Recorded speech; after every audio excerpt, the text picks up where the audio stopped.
Muy buenos días a todos.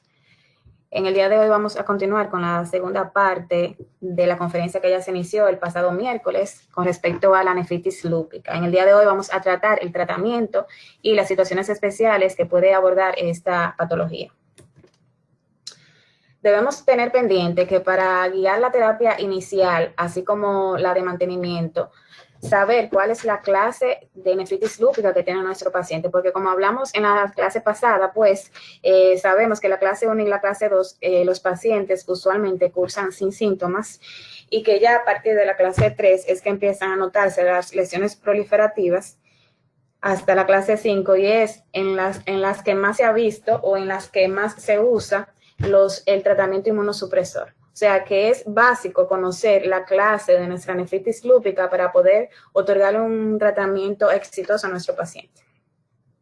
Recordando la clasificación que ya la hablamos el miércoles y recordando que la clase 1 y la clase 2 los pacientes están asintomáticos, los cambios son muy mínimos, la clase 3, 4 y 5 son las que cursan más con lesiones proliferativas y ya la clase 6 es una nefritis lúpica esclerosante y usualmente no se trata.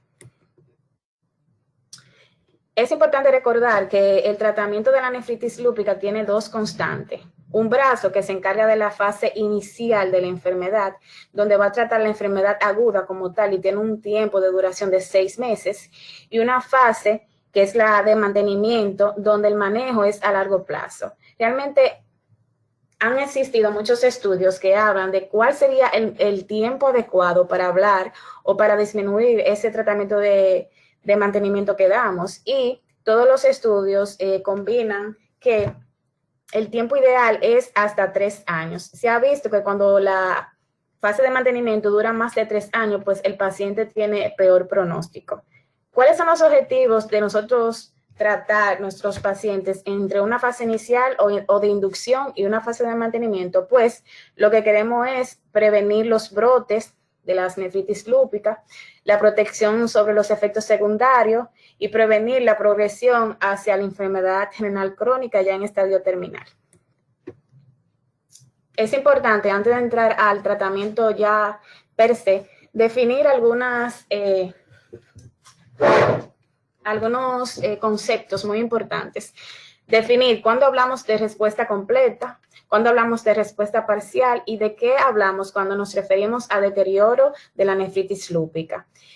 Estamos frente a un paciente que tiene remisión completa o respuesta completa, pero vamos a decirle remisión completa, pues cuando los niveles basales o los niveles del paciente de la creatinina sérica vuelven a su estado basal, y cuando hay una disminución de la relación proteína-creatinina, menos de 500 miligramos por gramos.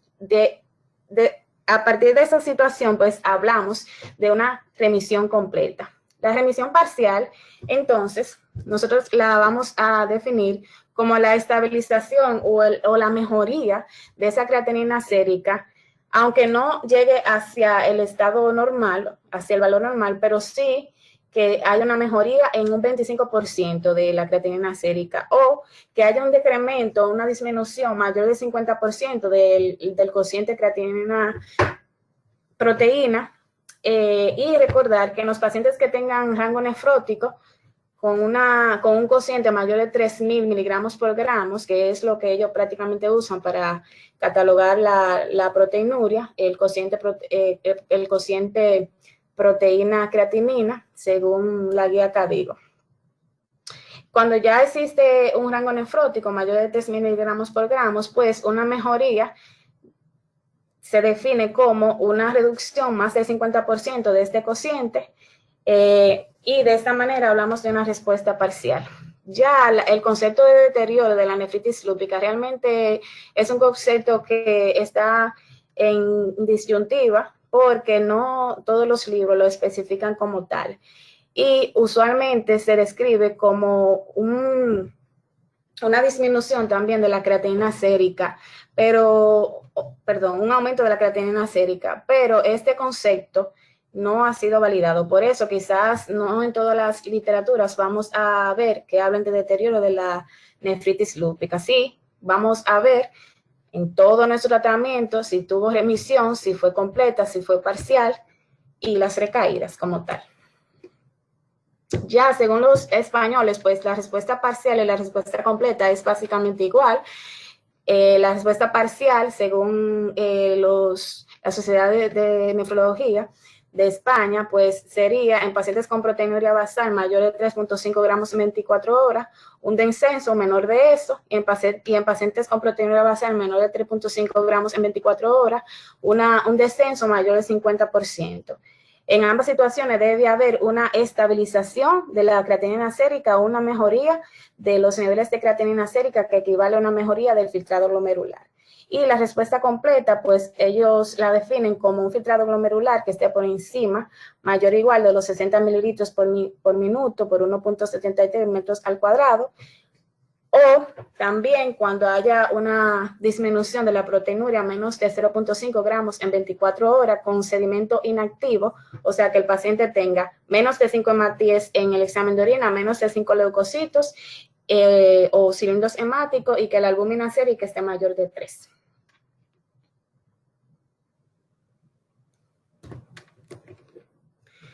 Aquí en esta clasificación, también sacada de la guía Código, pues vamos a definir la recaída en leve, moderada y severa. Y de acuerdo a estos criterios, es importante nosotros recordar estos criterios porque nosotros tenemos que saber exactamente en qué tipo de recaída está nuestro paciente para saber en qué tratamiento vamos a cambiar si en dado caso se necesite o si el paciente amerita una rebiopsia en caso de que la tenga, ¿verdad? Entonces, la recaída leve es cuando hay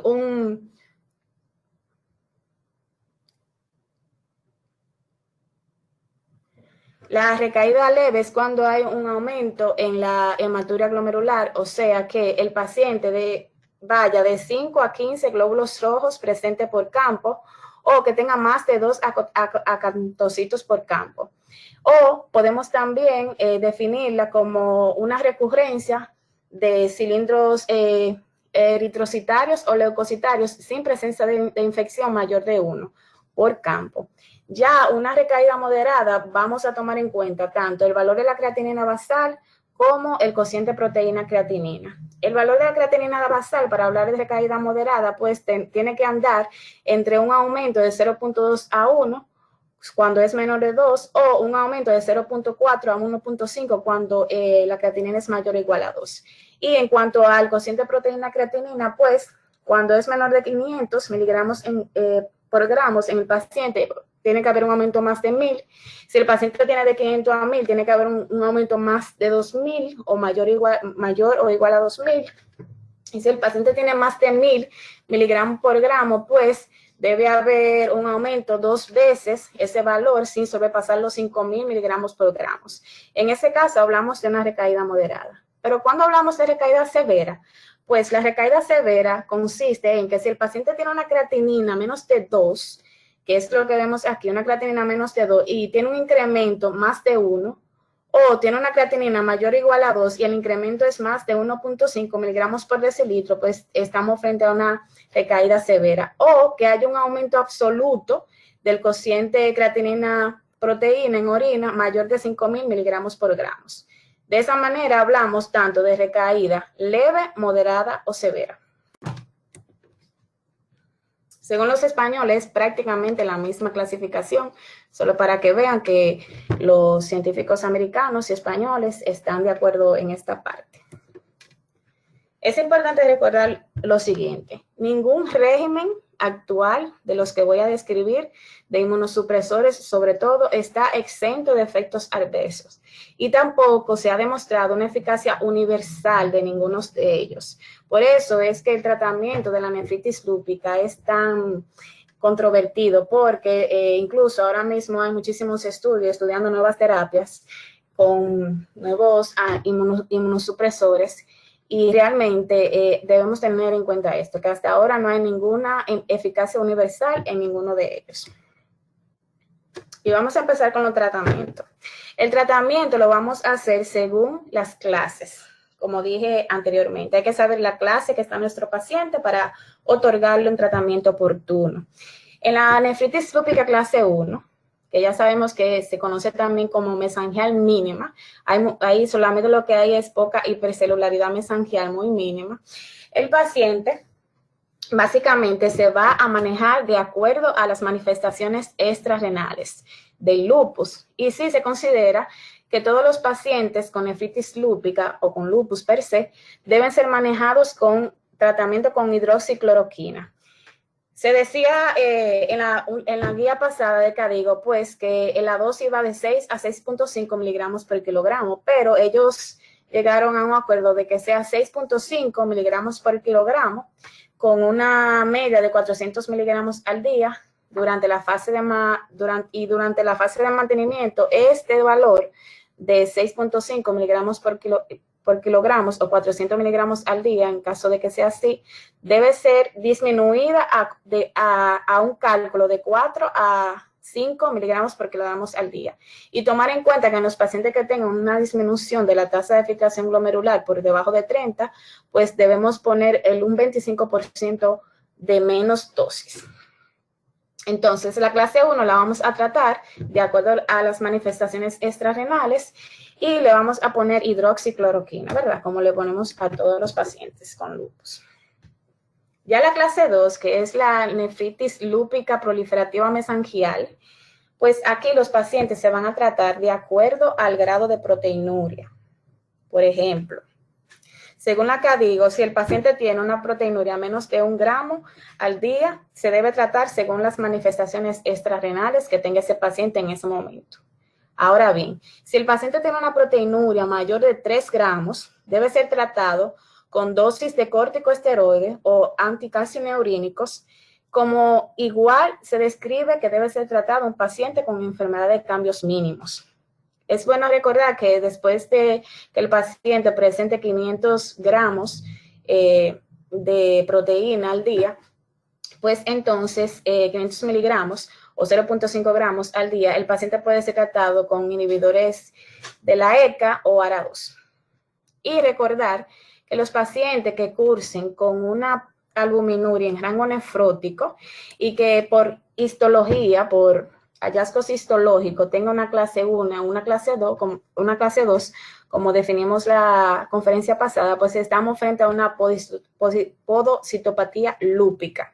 Realmente, frente a esta entidad, que sabemos que no está muy estudiada y que ni siquiera está dentro de la clasificación que conocemos, no hay ningún estudio donde nos especifique qué tratamiento le vamos a dar a estos pacientes. Pero se ha visto que como estos pacientes tienen hallazgos histológicos que se observan por microscopía electrónica muy parecidos o iguales a una enfermedad de cambios mínimos, pues tratar esos pacientes, igual como tratamos los pacientes con cambios mínimos, pues nos ha dado buena respuesta. Y se ha visto que más del 90% de los pacientes pues tienen una respuesta adecuada a las 4 semanas de inicio del tratamiento. ¿Y cuál es ese tratamiento? Pues dosis de prednisona, que sabemos que va a 1 miligramos por kilogramos al día con una máxima de 80 miligramos, o 2 miligramos por kilogramos al día con una máxima de 120 miligramos, principalmente en pacientes con edad avanzada. Eso va a ser el cálculo de nuestro corticosteroide en pacientes con podocitopatía lúpica, que lo vamos a tratar igual que una cambios mínimos. Sabemos que la dosis más alta que usemos en ese paciente, de acuerdo a ese cálculo, lo vamos a usar hasta 4 semanas, ¿verdad? Hasta 4 semanas usamos la dosis más alta que calculemos. Y luego de eso, si nosotros vemos que el paciente empieza a tener remisión, pues vamos a empezar a disminuir la dosis. Si el paciente no presenta remisión, tenemos hasta un máximo de 16 semanas para empezar a disminuir la dosis o hablar de refractariedad al tratamiento. Es importante saber que se debe disminuir de 5 a 10 miligramos de prednisona por semana y debe ser de forma lenta durante un periodo de 6 meses luego del que el paciente presente remisión, que tenemos hasta 16 semanas para ya ver si este tratamiento funcionará o no. Y de esa forma vamos a tratar la nefritis lúpica grado 1 y grado 2. En este slide me gustó porque es importante saber que a dosis menores es mejor de los corticosteroides y se ha visto también en los estudios, en las primeras décadas, cuando empezamos a tratar la nefritis lúpicas, pues que cuando usaban dosis de esteroide muy alta, pues el paciente tenía más efectos adversos y que por eso a partir de la clase 3 de la nefritis lúpica se ha tenido como gold estándar la unión de un corticosteroide y un inmunosupresor. En las formas graves se recomienda la utilización de pulsos intravenosos de metilprednisolona, como posteriormente les voy a explicar, que básicamente es la terapia de inducción. Y básicamente tenemos que tener pendiente todos los efectos adversos que puede causar el uso prolongado de corticosteroides. En esta imagen, pues aquí vemos que cuando tenemos una biopsia renal mostrando clase 1, clase 2, nefritis lúpica, si tiene proteinuria leve, pues vamos a tratarlo según las manifestaciones extrarrenales. Y si tiene el paciente síndrome nefrótico, acuérdense, síndrome nefrótico con clase 1 y clase 2, mayor de 3 gramos, estamos frente a una podicitopatía lúpica. Y ahí la vamos a tratar como una enfermedad de cambios mínimos. Bien, esas son las dos más fáciles de tratar. Ya de aquí para allá se complica el asunto. La clase 3 de la nefritis lúpica y la clase 4 de la nefritis lúpica, que sabemos que se llama focal y difusa respectivamente y que cada una puede tener lesiones proliferativas o crónicas, y en caso de la clase 4 pues puede ser segmental o difusa. Pues en este caso tenemos que hacerlo por terapia de inducción y terapia de mantenimiento. La terapia de inducción, la terapia inicial, según la CADIGO, se recomienda una dosis de corticosteroide combinado con ciclofosfamida o micofenolato, mofetil. Ese es el gold estándar, lo que se ha demostrado hasta ahora como gold estándar y lo que usualmente casi todo el mundo usa. Corticosteroides con ciclofosfamida o micofenolato mofetil. Y ellos sugieren que en pacientes que tengan un deterioro de la nefritis lúpica, que se puede decir como un aumento de la creatinina sérica o que haya aumento de la proteinuria, durante los primeros 3 meses de tratamiento con esto que ya mencioné, pues debemos hacer un cambio o incluso debemos pensar si el paciente en ese momento necesitaría una biopsia, una rebiopsia, pero ya sabemos que eso es muy dependiente o subjetivo del galeno que esté tratando ese paciente.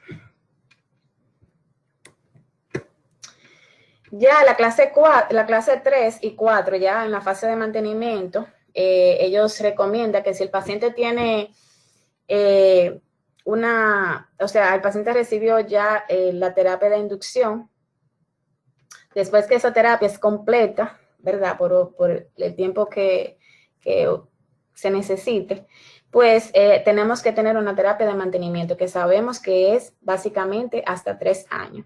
Y esa terapia de mantenimiento lo podemos hacer con micofenolato mofetilo o con azatioprina. Entonces, ¿qué es importante? Es saber que esa también terapia de mantenimiento se va a acompañar de baja dosis de corticosteroides, pero vía oral.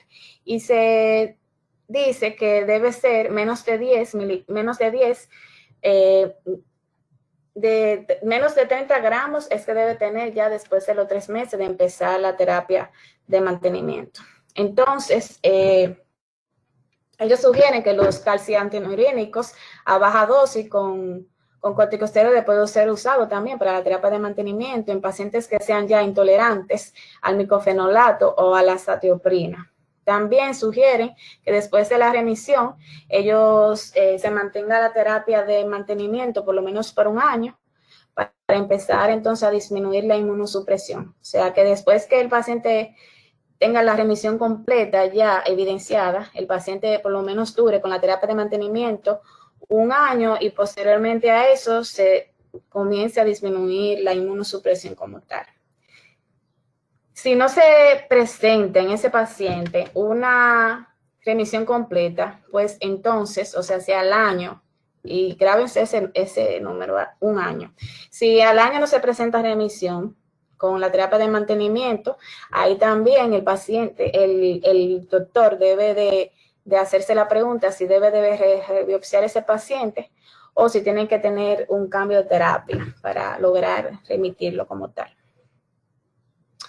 Y mientras la terapia de mantenimiento sea disminuida, se debe vigilar tanto la función renal como la proteinuria.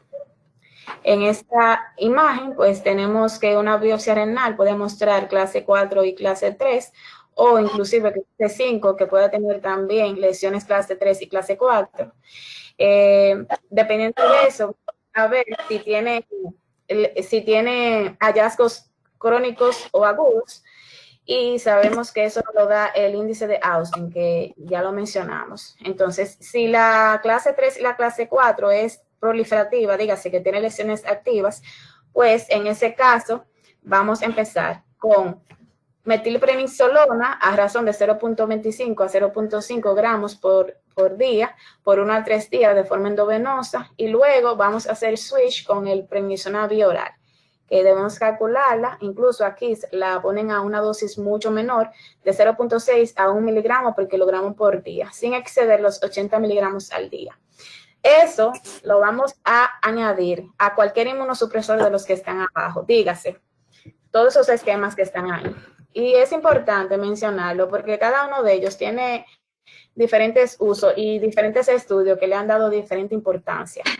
Entonces, por ejemplo, si lo unimos con la primera, que es ciclofosfamida, razón 5 a 1 gramo por superficie corporal mensual por 6 meses. Esa es la terapia que más se usa, o sea, la metilprednisolona por 3 días, más la switch con prednisona y la ciclofosfamida endovenosa por 6 meses mensual. Pero también la ciclofosfamida se puede poner a razón de 1 a 1.5 miligramos por kilogramos por día, con un máximo de 150 miligramos al día por 6 meses. Pero eso es vía oral. ¿Y qué pasa con lo bioral? Que la ciclofosfamida bioral se ha visto que tiene efectos adversos y que efectos adversos más indeseables en cuanto a la adherencia del paciente, y por eso el paciente no se adhiere tanto al medicamento bioral de la ciclofosfamida. De igual forma, también puede ser ciclofosfamida a razón de 500 miligramos cada 2 semanas por 6 meses de forma endovenosa, o podemos usar micofenolato, Monfetil, vía oral, a razón de 2 a 3 gramos por día. Y nuevo que se agregó, porque en la guía de Cadigo pasada no estaba, pero en esta se agregó, que también podemos usar inhibidores de calcineurina, ya sea tacrolimus o ciclosporina A, con dosis baja de análogos de micofenolato. Esta imagen se la puse ahí porque para que vean que los esquemas tienen sus nombres, por así decirlo. Por ejemplo, el esquema de la ciclofosfamida mensual por 6 meses es un esquema que es conocido como NIH, de acuerdo al estudio que lo llevó a cabo. El esquema de ciclofosfamida de 500 cada 2 semanas por 6 meses, o sea, por cada 3 meses por 6 meses, pues se llama Eurolupus, de acuerdo al estudio que lo sugirió. Y asimismo, la ciclofosfamida oral y el micofenolato. De todos estos esquemas, el NIH es el que más se utiliza. ¿Por qué? Porque este esquema es el que ha demostrado mayor remisiones y es un esquema que se puede utilizar en todas las razas, dígase en blancos, en negros, en hispanos, en asiáticos. Y también se ha visto que tiene muchos beneficios en cuanto a la nefritis lúpica severa, aquella que presenta muchas manifestaciones, muchos hallazgos proliferativos como tal. Entonces, es importante recordar que a la hora de usar ciclofosfamida tenemos que tener pendiente que existen agentes citoprotectores, como el MESNA, que nos puede ayudar a que los efectos adversos, como la cistitis hemorrágica, que puede causar el uso prolongado de ciclofosfamida, que sabemos que es un quimioterapéutico, pues podemos disminuir la producción de esos efectos adversos. O sea, que tener pendiente que tenemos también que usar agentes citoprotectores cuando utilizamos tratamiento con ciclofosfamida para inducir esa nefritis lúpica. Y existe el estudio ALMS, que es el que nos sugirió que tanto la ciclofosfamida endovenosa como la ciclofosfamida endovenosa cada 6 meses mensual y la ciclofosfamida 500 miligramos cada 2 semanas por 3 meses, cada 3 meses, por 6 meses, pues tenían efectos iguales.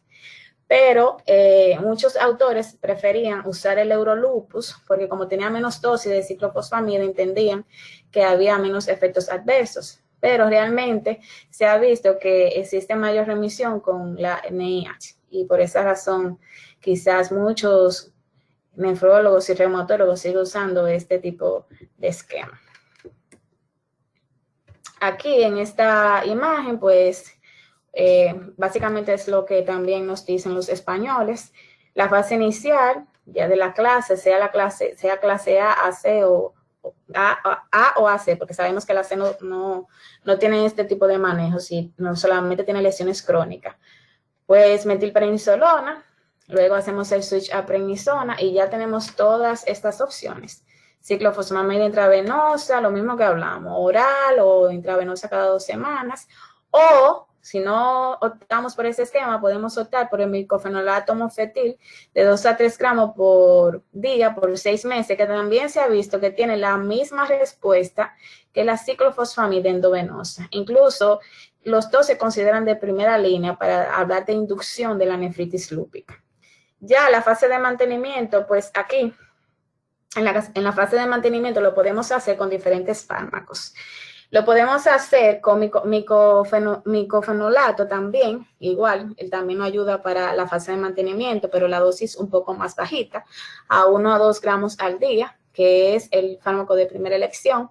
Luego de eso, podemos usar, si por ejemplo nuestro paciente está embarazada, por ejemplo, azatioprina de 1 a 2.5 miligramos por kilogramo, que ya tiene indicaciones individuales, como la que acabo de explicar. Este estudio que está aquí de Maintain Nephritis Trial, ese estudio nos demostró que tanto el micofenolato como la azatioprina eran buenos fármacos para la fase de mantenimiento y se había visto que la remisión se podía lograr con cualquiera de los dos. El otro medicamento que tenemos para fase de mantenimiento, para tratar a nuestro paciente, es la ciclosporina. Y también principalmente en caso de que nuestro paciente sea alérgico, por así decirlo, al micofenolato o a la azatioprina. Y también tenemos el tacrolimus, que básicamente tiene indicaciones precisas, como por ejemplo que el paciente no tolere el micofenolato o la azatioprina, igual que la ciclosporina, y que el paciente presente resistencia a esos fármacos. Igualmente, también se usa cuando no hay otra opción terapéutica en el paciente, ya sea porque el paciente no lo tolera, pensamos en incluir tacrolimus como fase de mantenimiento. Ahora bien, si tenemos una nefritis lúpica clase 3-4 que es resistente, pues debemos, como primera elección, cambiar a otro agente, ya sea que si elegimos usar ciclofosfamida, intentar cambiar a micofenolato, mofetilo, o si usamos micofenolato, intentar cambiar a ciclofosfamida.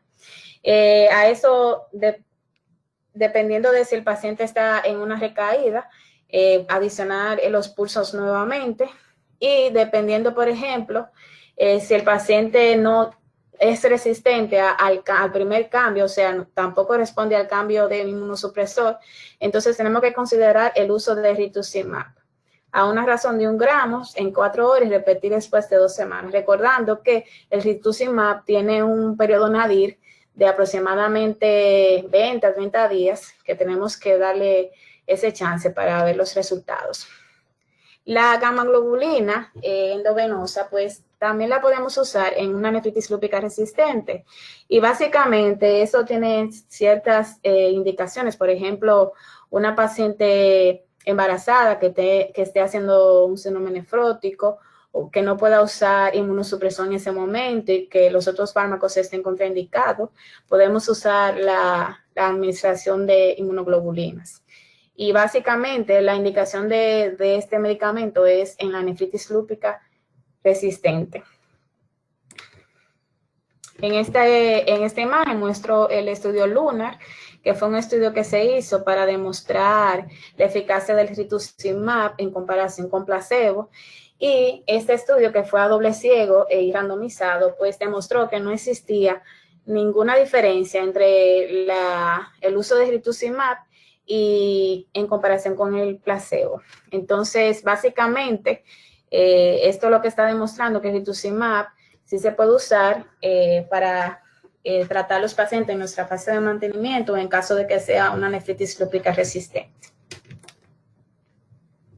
Ya la clase 5, que es la que conocemos como la nefritis lúpica membranosa, pues CADIGO recomienda que los pacientes con este tipo de nefritis lúpica que tengan función renal conservada y que no tengan una proteinuria en rango nefrótico deben ser tratados con IECA o ARA2 y sus medicamentos antihipertensivos en caso que lo necesite.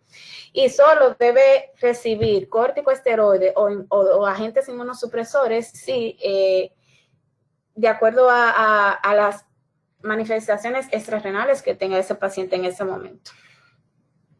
Ahora bien, si el paciente tiene una clase 5 y tiene también una proteinuria persistente en rango nefrótico, debe ser tratado también con corticosteroides, adicionándole a eso un agente inmunosupresor, ya sea ciclofosfamida, inhibidores de la calcineurina, bicofenolato mofetil o azatioprina, según lo que dice la guía CADIGO.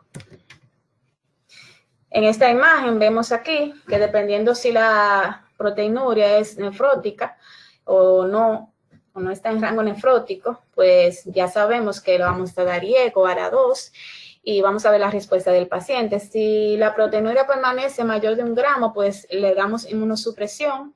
Y si todavía presenta respuesta, o sea, si la respuesta es parcial o completa, lo mantenemos ese tratamiento, ya sea con bicofenolato o azatioprina y corticosteroides por 6 meses.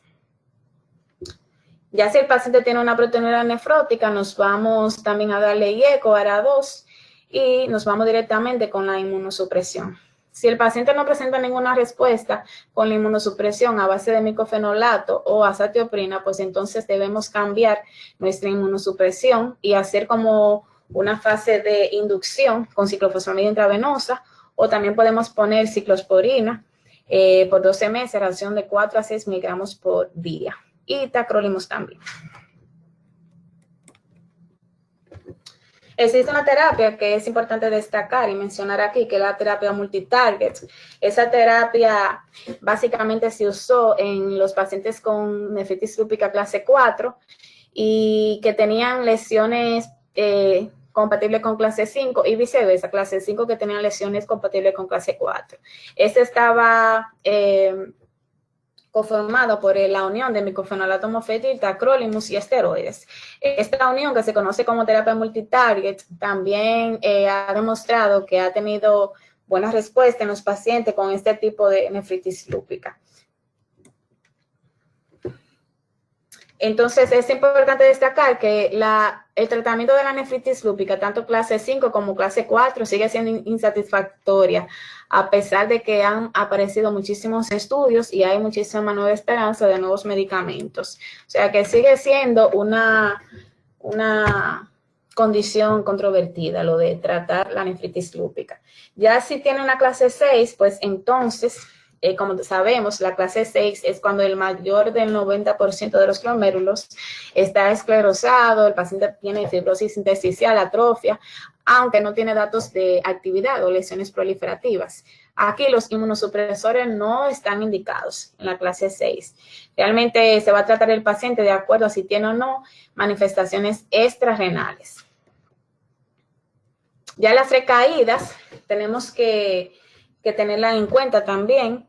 Según CADIGO, ellos sugieren que cuando un paciente presenta una recaída después de una remisión completa o parcial, tiene que ser tratado con la terapia que se usó al inicio o la terapia de mantenimiento que se usó y que fue efectiva para inducir a ese paciente, inducir la remisión. Y para eso tenemos que tener en cuenta dos cosas.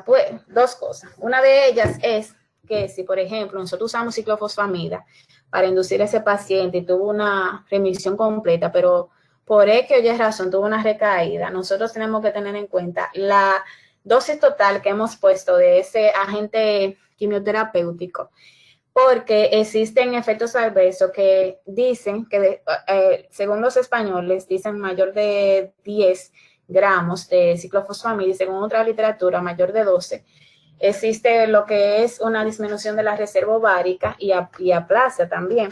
Entonces, eso tenemos que tenerlo en cuenta. Además, también tenemos que tener en cuenta que si el paciente no respondió adecuadamente a esta terapia inicial, pues quizás probablemente vuelva a ser la misma situación. Entonces, pero independientemente de eso, cuando un paciente hace recaída, pues le vamos a dar la misma terapia que le dimos al inicio, que logró que el paciente hiciera una respuesta total o parcial. Y considerar siempre, cuando el paciente haga recaída, ya eso depende del médico, si el paciente es candidato a rebiopsia. Básicamente, también tenemos que recordar que existe la nefritis lúpica resistente, y aquí es básicamente cuando la creatinina sérica está aumentada, aumenta la creatinina sérica y también aumenta la proteinuria, después que el paciente ya haya tenido una remisión, una respuesta completa. Aquí básicamente el paciente debe ser considerado también para rebiopsia, con fines de ver por qué ese paciente está haciendo tanta resistencia a los fármacos, y así distinguir si el paciente tiene lesiones proliferativas que están provocando, nuevas, que están provocando esta resistencia como tal.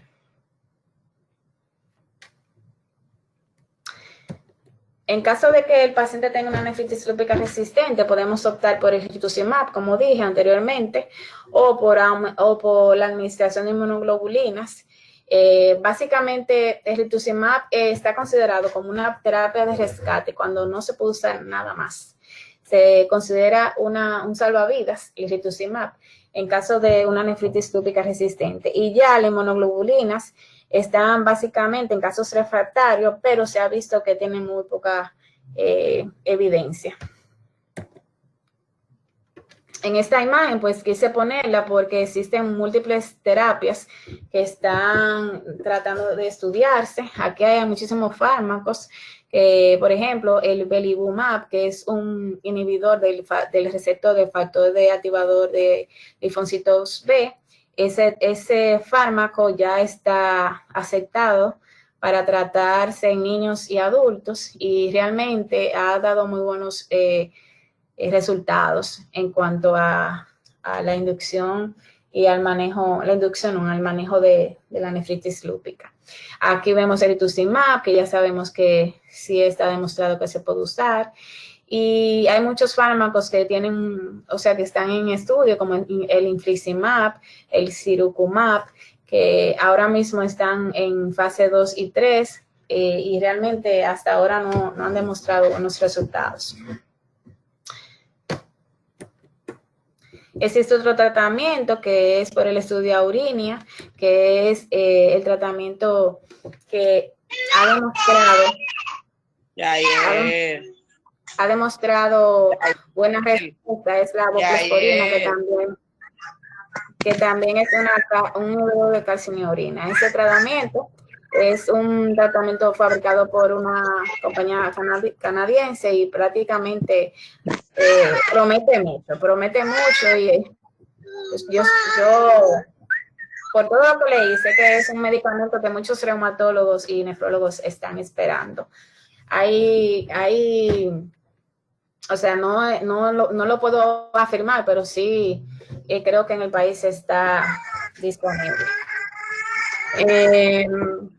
Realmente, cuando el paciente tiene fracaso terapéutico, es importante que descartemos si el fracaso terapéutico es por parte del paciente, porque, por ejemplo, los pacientes jóvenes, y lo veo mucho en mi hospital, que los pacientes jóvenes por la misma juventud y por quizás rebeldía no se adhieren mucho al tratamiento y hacen muchas recaídas. O sea, que siempre que tengamos un fracaso terapéutico en esa población juvenil, debemos verificar si hay cumplimiento total del tratamiento que hemos puesto.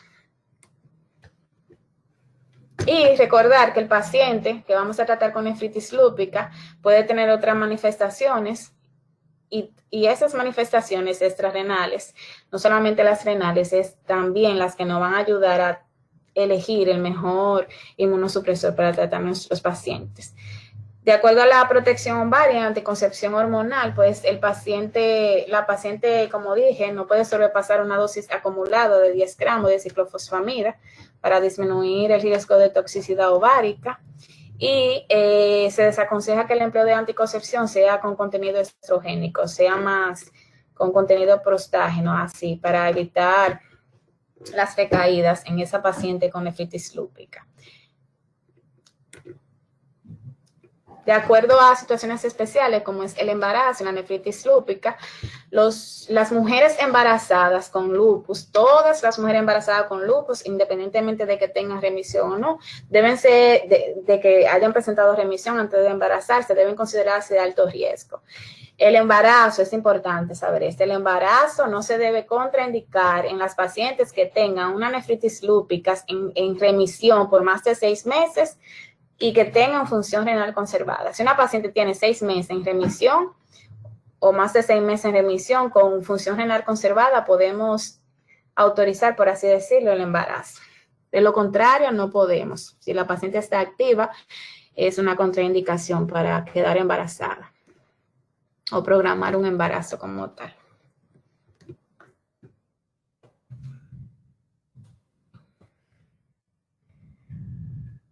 Entonces, en las mujeres embarazadas, realmente el uso de ciclofosfamida, micofenolato mofetil y EcoAra2 sabemos que no se puede usar en las mujeres embarazadas, están contraindicados. Sí se puede seguir usando la hidroxicloroquina, se ha visto que no tiene ningún efecto sobre el feto ni la madre, incluso durante la lactancia. Y en esta imagen, bueno, vamos a demostrar aquí cuáles son los medicamentos que sí se pueden utilizar durante el embarazo, como los glucocorticoides, azatioprina, que es el inmunosupresor 1A para tratar a nuestros pacientes. La hidroxicloroquina se puede seguir. Podemos usar los inhibidores de calcineurina, como la ciclosporina y el tacrolimus, y las inmunoglobulinas. Podemos administrarla a nuestras pacientes embarazadas con nefritis lúpica. Contraindicados, ciclofosfamida y micofenolato mofetil, así como el rituximab. Saber también que existen situaciones especiales como las lesiones vasculares, los pacientes que tengan lupus y que aparte de eso tengan microangiopatía trombótica, pues entonces en este caso los pacientes, tengan o no tengan nefritis lúpica, siempre se tratan con anticoagulación y manteniendo un INR entre 2 a 3. De igual forma, nuestros pacientes debemos manejarlo con terapia anticoagulante. Y también se dice que en los pacientes con lupus y púrpura trombocitopénica trombótica podemos utilizar plasmaféresis.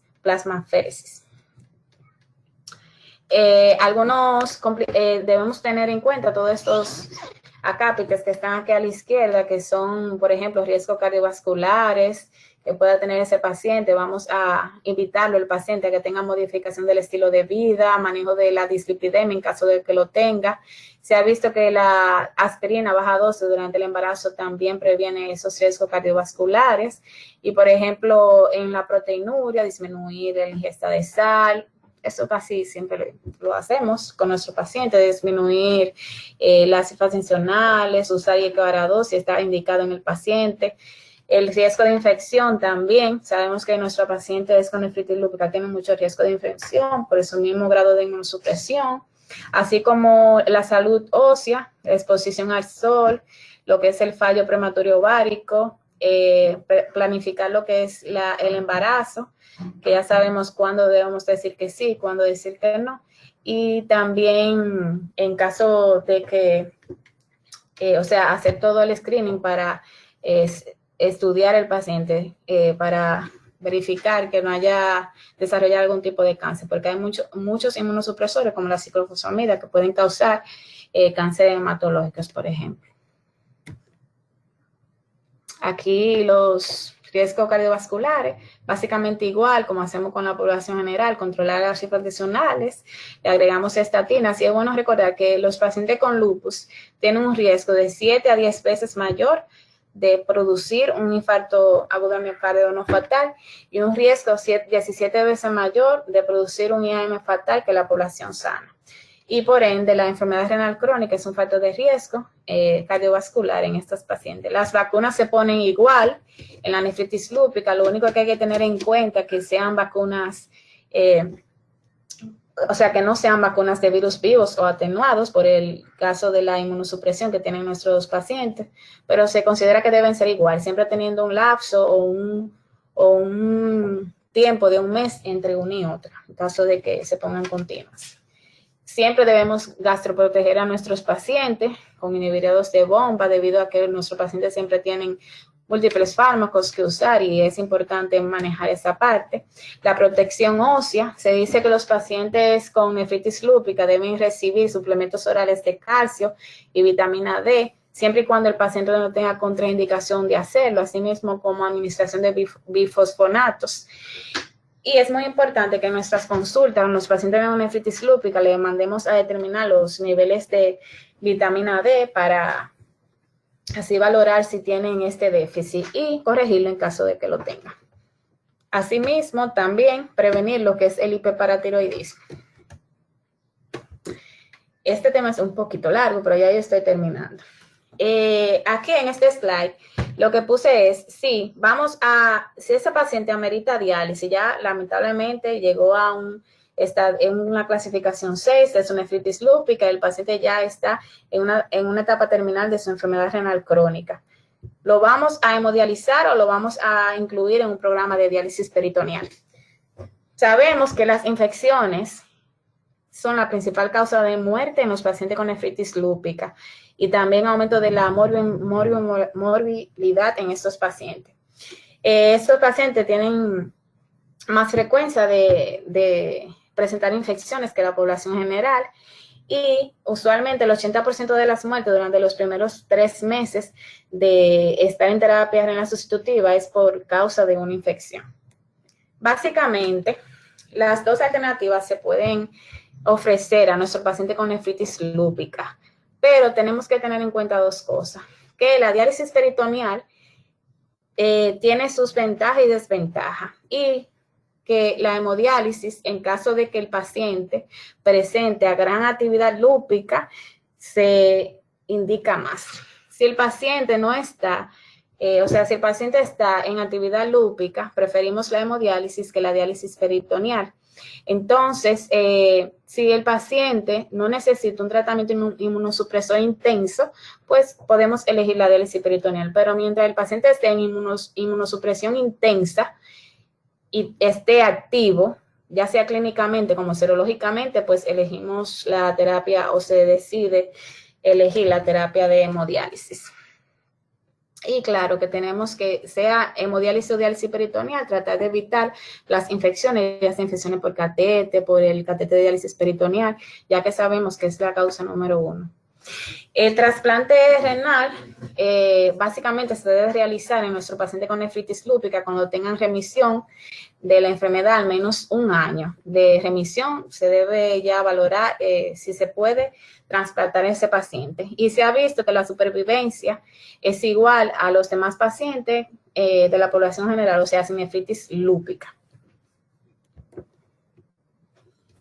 De acuerdo a la guía española, se recomienda que la realización de trasplante en enfermos se posponga mientras persiste la actividad lúpica en diálisis.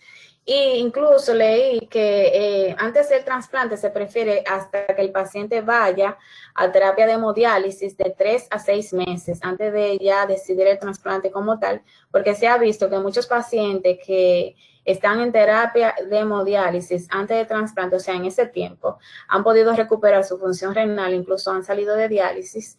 Y mucha literatura recomienda como ese tiempo de espera, por así decirlo, como muchos lo dicen. Hay una pregunta muy importante que debemos saber si es verdad o no. Si la insuficiencia renal crónica terminal se asocia con una menor actividad clínica y serológica del lupus. Y realmente, según todo lo leído, sí. Se conoce como fenómeno de burnout.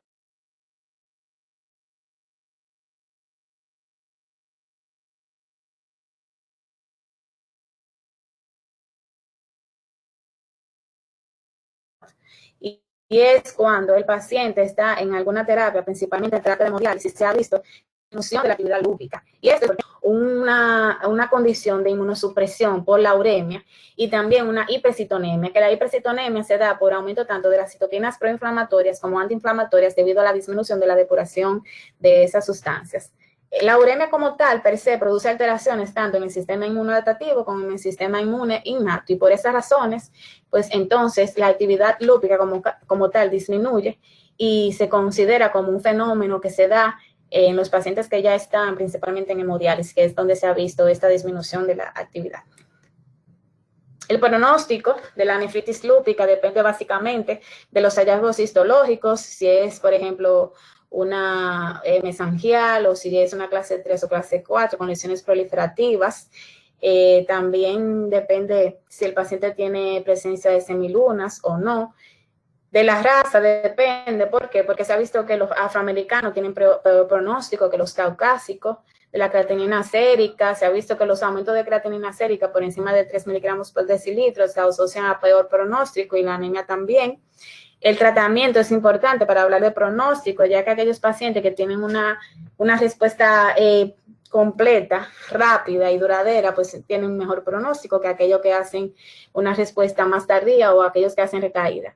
Y también se habla de mal pronóstico cuando el paciente presenta cifras tensionales muy elevadas o persiste con síndrome nefrótico. Y saber que el 5 al 20% de los pacientes con nefritis lúpica progresan IRCT en 10 años y la supervivencia de estos pacientes en diálisis se ha demostrado que es bastante elevada, de aproximadamente un 73%, comparable con la población general, incluso hasta mejor que pacientes diabéticos que están en diálisis. Y eso básicamente puede ser por el fenómeno de burnout que se da en los pacientes que están en terapia dialítica, principalmente en hemodiálisis.